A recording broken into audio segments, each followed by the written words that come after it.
Let's take a closer look at today's top sports stories with our guest, sports analyst Frankie Clarence. Frankie, welcome to the show. Let's start with golf, biggest sports story in the world at the moment. The stunning victory for Jordan Spieth in the US Open after a thrilling climax. I know it's difficult to compare, but was this almost a better performance than his victory at the US Masters? That's for people to decide from themselves. Each one's got their own opinion. I think the Masters was a more exciting one because no one had expected it to come. I think with the Open, he already had the hype around him, so people were already expecting something for him to deliver. But the Masters, where no one expected, everyone was like, oh my gosh, who's this new kid in the block? So I think the Masters was a bit better than the Open. And everyone's now going to talk about this incredible rivalry with Rory McIlroy. He threatened, didn't he, with a late surge on Sunday evening, but he finished 5 shots back. How will he be feeling? Will he be feeling the pressure from Spieth's incredible season so far? I think Rory McIlroy always puts pressure upon himself. He's the kind of character that his expectations will always be greater than his fans or the media portray. He's a sensational performer and a sensational sports athlete. I think the sense of expectation and the rivalry, it's only because of the age difference. It's a whole lot younger to his normal competitors who tend to be of the ages of late 40s, early 50s. And the last player, of course, to have won the US Masters and the Open in the same year was Tiger Woods. Isn't it incredible now to think that at the age of 39, he didn't make the cut here? Have we seen the best of Tiger now? It's so sad to say that, but I'm a massive Tiger Woods fan. I think we have seen the best of him. I think his off-the-course situation he went through several years ago has played a dividend effect in his sporting attributes. He's been a sensational contribution to the sport, and not just golf, but as everything as a whole in the sport athlete. He's a great athlete, but I think the pinnacle of Tiger Woods is no more. And do you think it's purely down to those problems, as you said, which he experienced outside the game, or do you think it's more technical things, or is it purely mental now with Tiger? It could be many things. We don't know what necessarily someone goes through behind the scenes. We can only judge from what we see on the court, but that can be affect, like a situation that goes on with yourself behind the camera could be a whole lot different to work. It's a thing, yeah, it can play an effect. The fact that he's only able to see his children at a specific time, that can affect any person. I think that he's got so much going on off the course, losing sponsorship, financing. He's now got to talk about alimony, just everything can frustrate you in a world of work or in a world of sports. So it's a shame, but I think that a lot of things mentally has drained him, and that's turning out to be physically draining as well. You're still not short of a bob or two, but let's talk about, well, another maverick, shall we say, Diego Maradona. The legend is reportedly to stand for the FIFA presidency. You know, we all know he is a bit of a maverick. Does he have anything to offer in terms of sports politics? Politics, be the difference. I think he's more right-wing in a sense. I think he's more of the people's person, but I don't see how this would necessarily benefit or people in hierarchy will acknowledge. They're trying to recover from a controversial situation, and they want to replace it with Maradona, who's most controversial in a World Cup stage ever before. It just doesn't add up. It would be nice for the fans. I don't think, personally, a fan favourite is not always the right decision, so I don't think he's the right person at this moment. So you're basically saying, because of his controversial past, he's simply not a credible candidate? Not necessarily that, and I'm more in the sense that because we don't know what he has to offer on that stake. We know as a player, he understands the game.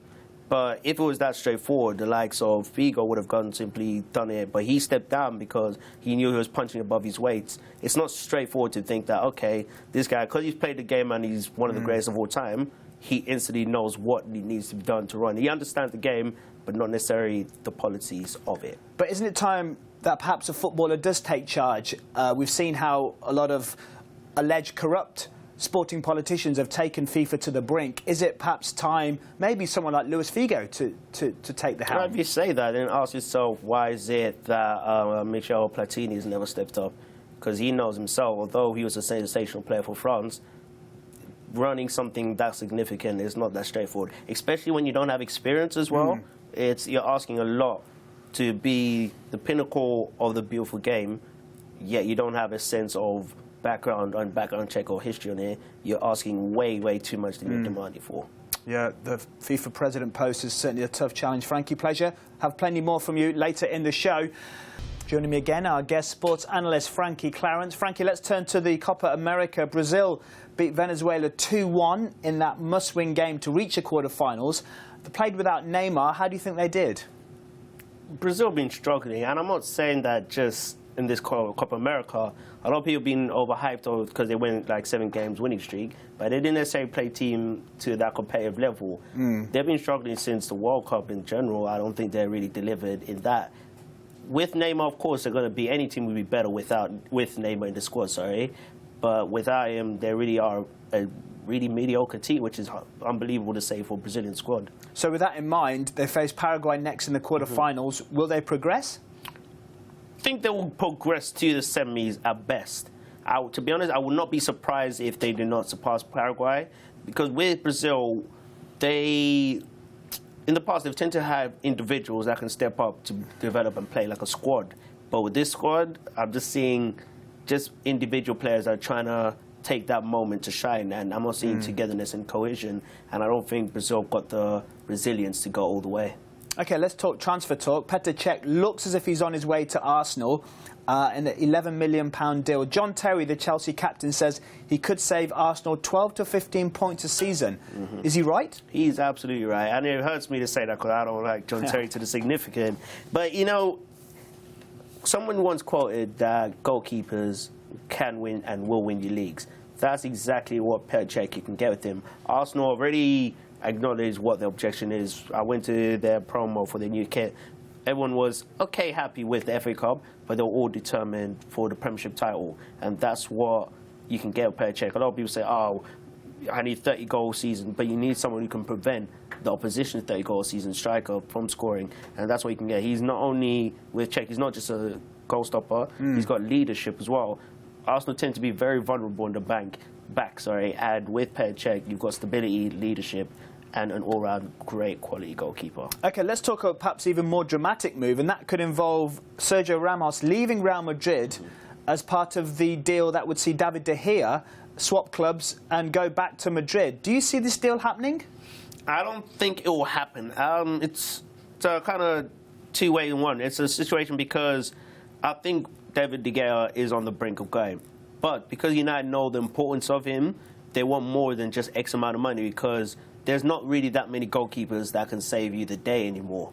And they know even if they have the X amount of money, they may not be able to get a replacement. OK, they got Victor Valdez, who's really good. I think he's good enough. But nowadays, you need 2 great goalkeepers. I think the Sergio Ramos deal may not go through, but I do still believe David De Gea will go back to Real Madrid. And what about Schweinsteiger? United are also interested in buying him. Do you see him leaving Bayern? Yes, I do. Schweinsteiger this season kind of illustrated that I've done it all. He's now the most decorated German footballer of all time. And if you look at all the greats that have surpassed him and gone before him, to be on that list and highest that show, but he's already illustrated that he's done what he needed to do. He's now ready for a new change, whether that's Gerrard going to LA Galaxy or Xavi going to Qatar.